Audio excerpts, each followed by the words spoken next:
Bendiciones, mis lindos hermanos. Mis hermanos eternos en la fe. Aleluya, gloria a Dios. Bienvenido al Ministerio Teológico Internacional La Mente de Cristo. Qué bueno estar aquí un día más, ¿verdad? Un momento más en la historia redentora nuestra, ¿verdad? La historia de Dios es la historia nuestra. Amén. Es un gozo estar una vez más unidos en un solo espíritu en este estudio teológico sobre nuestra salvación, que viene de Dios. Amén. Dice la salvación, ya sabemos que es un don, es un regalo, es una dádiva que Dios nos da. Él, según la palabra de Dios, nos predestinó para ser adoptados como hijos suyos para sí, mediante Jesucristo, conforme al beneplácito de su voluntad. Su voluntad es buena, agradable y perfecta, todos lo sabemos, ¿verdad? Efesios 1:5 nos lo dice.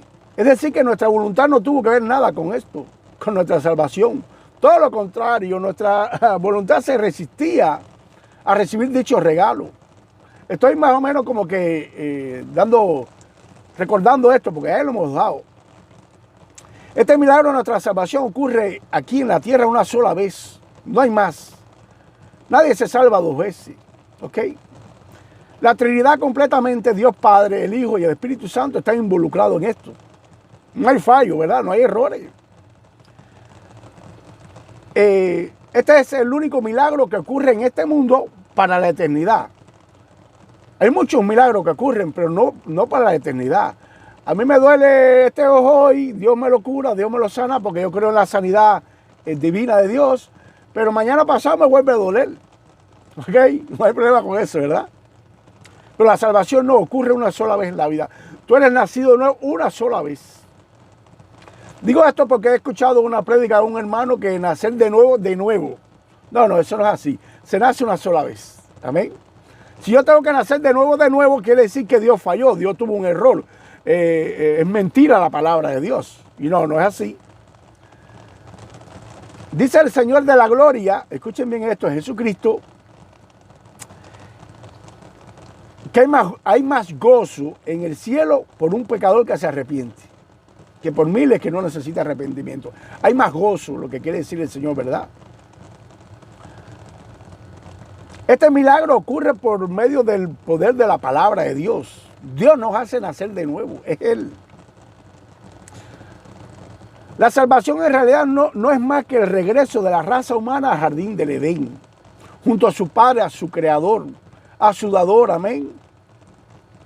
Tenemos que tener claro que la raza humana en Adán, antes de Génesis 3, antes de caer Adán, éramos hijos de Dios todos éramos hijos de Dios. Adán en realidad no es un nombre, Adán es la raza humana. Cuando Dios miraba a Adán y llamaba a Adán, veía la raza humana completa en su gozo. En Génesis capítulo 2, versículo 7 dice que Jehová formó al hombre, no a un hombre, al hombre.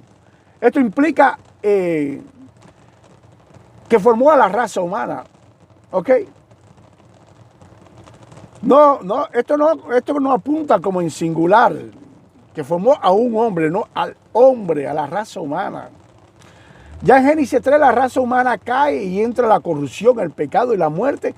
Y a partir de ahí todos los descendientes de Adán y de Eva nacemos de una simiente corruptible, ya no hijos de Dios, sino hijos del diablo.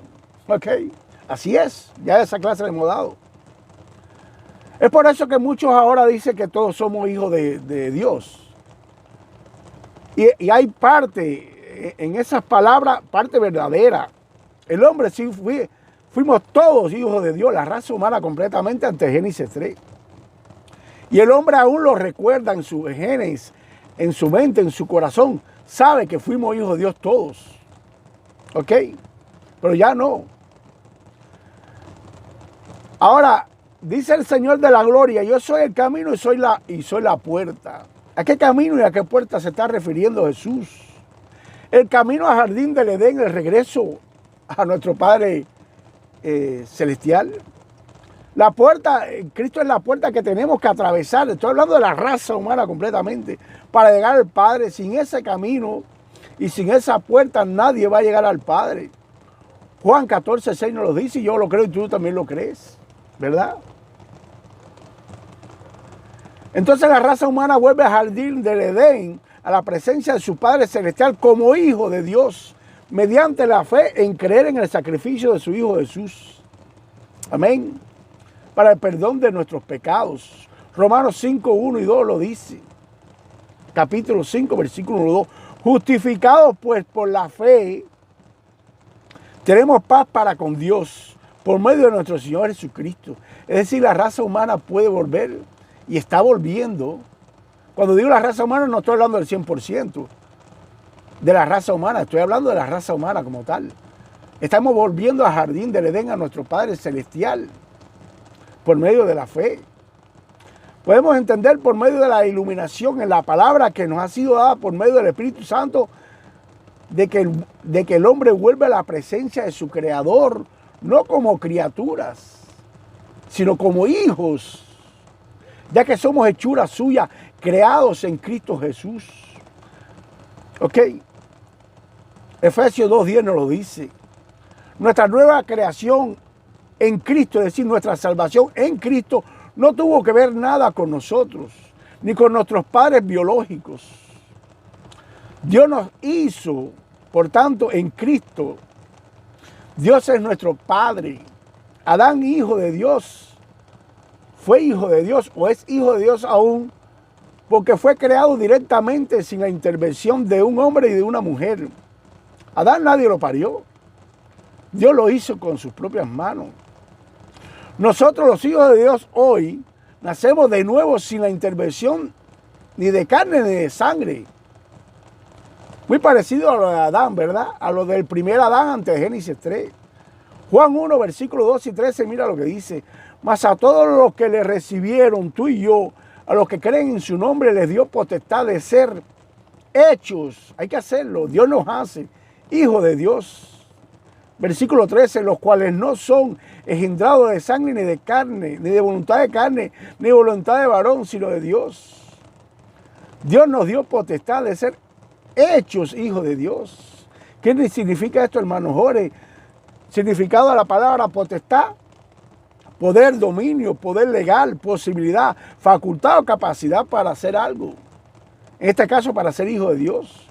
Ahora, ese milagro de la salvación ocurre en este mundo una sola vez. Pero según la palabra de Dios, que es fiel y verdadera, nuestra salvación ya ocurrió, es pasado antes de la creación del mundo. Romanos 8 dice que Dios nos predestinó, nos llamó, nos justificó y también nos glorificó.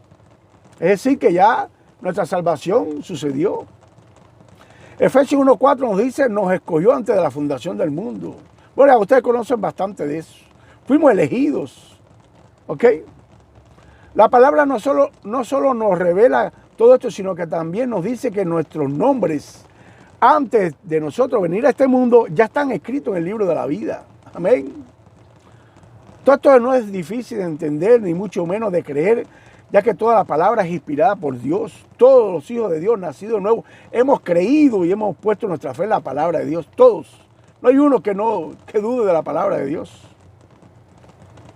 Ahora, pero si algo viene a nuestra mente, muchos hermanos se han preguntado, entre ellos yo también, cómo nuestro Dios pudo salvarnos desde antes de la fundación del mundo, sin venir su Hijo a morir en la cruz y pagar la deuda que tú y yo le debíamos, a Dios por nuestras constantes transgresiones y violaciones de su ley moral. Nosotros venimos a este mundo ya salvos. El Evangelio viene a nosotros con su poder a identificarnos como hijos de Dios. El Evangelio viene a nuestras vidas a resucitarnos, ya que nacimos de una simiente corruptible, muertos en delitos y pecados y aborrecedores de Dios.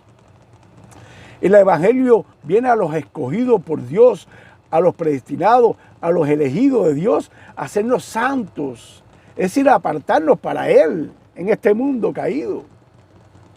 La locura de la prédica del Evangelio es la herramienta escogida por Dios para salvar a sus escogidos, a quienes ya salvó desde la eternidad pasada. En el mundo espiritual ya fuimos salvos. Hechos 13:48, mira lo que dice. Oyendo esto los gentiles, es decir, nosotros, se regocijaban y glorificaban la palabra de Dios. Y creyeron todo lo que estaban ordenados a vida eterna. Así que, ¿quiénes creyeron ahí? Todos los que ya habían sido ordenados, predestinados, escogidos por Dios desde antes de la fundación del mundo, fueron los únicos que creyeron. Pues seguimos preguntándonos cómo Dios pudo salvarnos desde antes de lo creado, de lo visible. Números 14, 18, mira lo que dice: Dios, que de ninguna manera tendrá por inocente al culpable. Ahora, pero ¿cómo Dios pudo hacer eso? ¿Acaso Dios dijo en la eternidad pasada, borrón y cuenta nueva, Jorge Luis, me voy a hacer de la vista gorda y voy a pasar por alto tus pecados? Total, yo soy Dios, yo soy el dueño de todo. No, Dios no dijo eso. De ninguna manera, si Dios hace esto, sería un juez injusto. Su santidad sería empañada delante de él y de su creación. Ya no fuera un Dios santo. Esto estuviera peor de lo que está. Pues entonces, de la única manera que Dios Padre nos pudo salvar desde antes de la fundación del mundo y quedar como un juez santo y justo, es que la crucifixión de su Hijo Jesús ocurriera desde antes de la formación del mundo también. Es decir, que Cristo fue a la cruz antes de la formación del mundo. Y es así como Dios lo ha revelado en su palabra. Primera carta o epístola del hermano Pedro, capítulo 1, versículo 20. Porque Él estaba preparado desde antes de la fundación del mundo. Ya Dios lo tenía preparado, pero Dios no tuvo que esperar de que su Hijo viniera a los 2000 años a este mundo a morir por una cruz para que Dios vea su gloria, su victoria. Apocalipsis 13, 8, mira lo que dice: y la adorarán todos los que moran en la tierra. Esto lo está diciendo de la bestia, cuyos nombres no han sido escritos desde la fundación del mundo en el libro de la vida del Cordero que fue inmolado. Está hablando en pasado. Es decir, que el Cordero perfecto de Dios fue inmolado desde la fundación del mundo. Y para aquellos que piensan que Dios pudo borrar algún nombre en el libro de la vida, aquí dice que no borró ninguno. Porque todos los que adoraron a la bestia, cuyos nombres no habían sido escritos nunca estuvieron en el libro de la vida.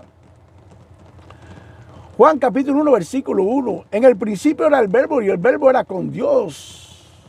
Y el Verbo estaba con Dios y el Verbo era Dios. Estaban en el principio con Dios. Está hablando de Jesús, de nuestro Salvador. Todas las cosas por medio de Él fueron hechas. Y si Él nada de lo que ha sido hecho fue hecho, quiere decir que la salvación fue por medio de Él también. En Él estaba la vida y era la luz de los hombres. Amén. Está hablando de nuestro Salvador. Colosenses capítulo 1, versículos 16 y 17. Porque en Él, en nuestro Salvador, fueron creadas todas las cosas, las que hay en los cielos, las que hay en la tierra, visibles e invisibles. Sean tronos, sean dominios, sean principados, sean potestades. Todo fue creado por medio de Él y para Él. Y Él es ante todas las cosas y todas las cosas en Él subsisten. Aleluya. Este es nuestro Salvador, es nuestro Creador, es nuestro Dios, Jesucristo. Aleluya. Todo fue creado por medio de Él, de Jesucristo, de su sacrificio. Y para Él, todo fue creado para Él. Dice aquí que fueron creados tronos.